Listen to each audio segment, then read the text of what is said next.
हजरत मूसा अलैहिस्सलाम का नाम दुनिया के सबसे मशहूर और अजीम पैगंबरों में शुमार होता है। वे अल्लाह के खास नबी थे जिन्हें कलीमुल्लाह कहा गया, यानी वो नबी जिनसे अल्लाह ने सीधा कलाम किया। उनका जिक्र कुरान में सबसे ज्यादा बार 130 से अधिक बार आया है।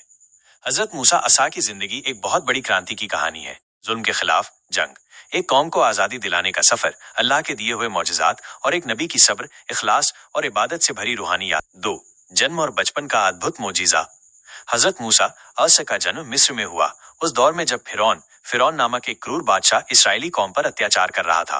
फिरौन को एक ख्वाब आया कि बनी इसराइल में एक लड़का पैदा होगा जो उसका तख्त उलट देगा। उसने ये सपना अपने दरबारियों और जादूगरों से तफसील में बताया तो सबने कहा कि वो बच्चा जरूर उसकी हुकूमत को खत्म करेगा। इस डर से फिरौन ने हुक्म जारी किया कि बनी इसराइल के हर नवजात लड़के को पैदा होते ही कत्ल कर दिया जाए। इसी दौर में हजरत मूसा का जन्म हुआ। माँ की दुआ और अल्लाह का हुक्म। हजरत मूसा की माँ एक नेक, मोमिना और अल्लाह वाली महिला थीं। उन्होंने बेटे की हिफाजत के लिए अल्लाह से दुआ की। अल्लाह ने उनके दिल में डाला, उसे एक संदूक में रखकर दरिया में छोड़ दो। सूरह ताहा 39। उन्होंने बेटे को एक छोटे से संदूक में रखकर दरियाए नील में छोड़ दिया और अल्लाह पर भरोसा किया। फिरौन के महल में परवरिश। अल्लाह की कुदरत देखिए कि वो संदूक फिरौन के महल के पास जाकर ठहरा और फिरौन की बीवी आसिया को वो बच्चा बहुत प्यारा लगा। उसने फिरौन से गुजारिश की कि इसे अपना बेटा बना ले। फिरौन ने इजाजत दी और इस तरह मूसा असा की परवरिश उनके सबसे बड़े दुश्मन के घर में हुई। 3. नौजवानी और मिस्र छोड़ना। हजरत मूसा अलैहिस्सलाम जवानी तक फिरौन के महल में पलते रहे, लेकिन उन्हें अपनी असल नस्ल और कौम के बारे में इल्म हो गया था। वो बनी इसराइल की तकलीफें और जुल्म देखकर परेशान रहते थे। एक मिस्री का कत्ल। एक दिन उन्होंने देखा कि एक मिस्री किप्ती बनी इसराइल के एक शख्स को मार रहा है। मूसा और सौ ने उसे रोकने की कोशिश की और गलती से वो मिस्री मर गया। इस पर शहर में हंगामा मच गया। मदियन की ओर हिजरत। जब ये खबर फैली तो फिरौन ने मूसा को पकड़ने का हुक्म दिया। एक नेक आदमी ने मूसा को यह खबर दी और सलाह दी कि वो शहर छोड़ दें। मूसा और सा ने फौरन मिस्र छोड़ दिया और मदियन की तरफ निकल पड़े। वहां कई दिन और रातें भूखे प्यासे जंगलों में भटकते रहे। 4. मदियन में नया सफर। मदियन पहुंचकर उन्होंने एक कुएं पर कुछ लड़कियों को पानी भरते देखा, लेकिन मर्द उन्हें तंग कर रहे थे। मूसा ने उनकी मदद की और उनके जानवरों को पानी पिलाया। ये लड़कियां हजरत शुएब असा की बेटियां थीं। शादी और नबूवत से पहले की जिंदगी। हजरत शुएब असा ने मूसा असा की ईमानदारी, ताकत और इखलास देखकर उन्हें अपनी एक बेटी का निकाह दिया और कहा कि 8 या 10 साल मेरे यहाँ काम करो। हजरत मूसा ने यह पेशकश कबूल की और एक नई जिंदगी शुरू की। 5. नबूवत और तूरे सीनाई का मौजज़ा। जब मूसा असा अपनी पत्नी और सामान के साथ मदियन से वापस मिस्र जा रहे थे तो रास्ते में तूरे सीनाई नामक पहाड़ के पास उन्होंने एक आग देखी। वे आग लेने के लिए गए, लेकिन वहां उन्हें अल्लाह का कलाम सुनाई दिया। ए मूसा, मैं ही तुम्हारा रब हूं। सूरह ताहा 11-13। यहीं उन्हें नबूवत मिली और अल्लाह ने उन्हें हुक्म दिया कि वो फिरौन के पास जाकर उसे हिदायत की दावत दें और बनी इसराइल को फिरौन के दरबार में मौजिज़ात। हजरत मूसा और सा ने अपने भाई हारून और सा को साथ लिया और फिरौन के दरबार में पहुंचे।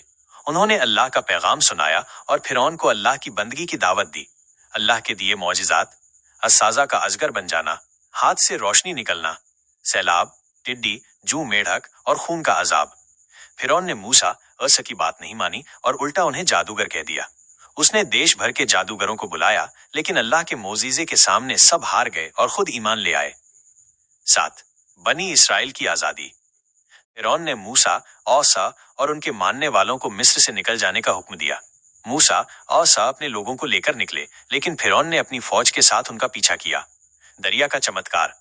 जब बनी इसराइल समंदर के किनारे पहुंचे और पीछे फिरौन की फौज थी तो मूसा आसा ने अल्लाह से दुआ की। अल्लाह ने हुक्म दिया, अपनी लाठी को दरिया पर मारो। सूरह शूरा 63। जैसे ही मूसा आसा ने लाठी मारी, दरिया 2 हिस्सों में बट गया और उनके लिए रास्ता बन गया। बनी इसराइल पार हो गए और फिरौन अपनी फौज के साथ उसी रास्ते में गया, लेकिन पानी वापस मिल गया और वो डूब। बनी इसराइल की नाफरमानी और सब्र। आजादी के बाद बनी इसराइल को तूरे सीनाई में बसाया गया, लेकिन उन्होंने मूसा आसा को बहुत परेशान किया। बछड़े की पूजा करना, खाने में शिकायत करना, अल्लाह की नेमतों की कदर न करना।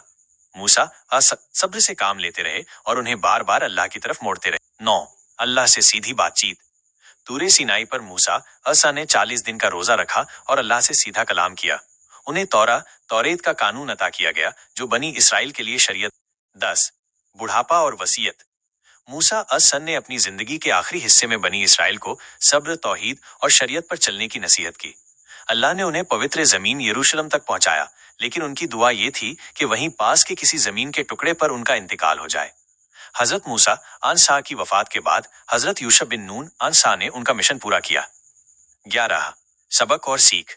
हजरत मूसा अलैहिस्सलाम की जिंदगी हमें ये सबक देती है, हिम्मत और सब्र जुल्म के खिलाफ उठ खड़े होना, तौहीद की दावत, हमेशा अल्लाह की एकता पर ईमान, नेतृत्व और इंसाफ। एक कौम को सुधारने के लिए इखलास और कुर्बानी की जरूरत है। अल्लाह से बातचीत, अल्लाह के करीब होने का सबसे बेहतरीन जरिया इबादत और तवक्कुल है। 12 निष्कर्ष। हजरत मूसा अलैहिस्सलाम की जिंदगी सिर्फ एक नबी की कहानी नहीं, बल्कि इंसाफ, इबादत, संघर्ष और सब्र का एक जिंदा पाठ है। उन्होंने एक पूरी कौम को आजादी दिलाई, उन्हें कानून दिया और उन्हें अल्लाह की राह पर लाने की भरपूर कोशिश की।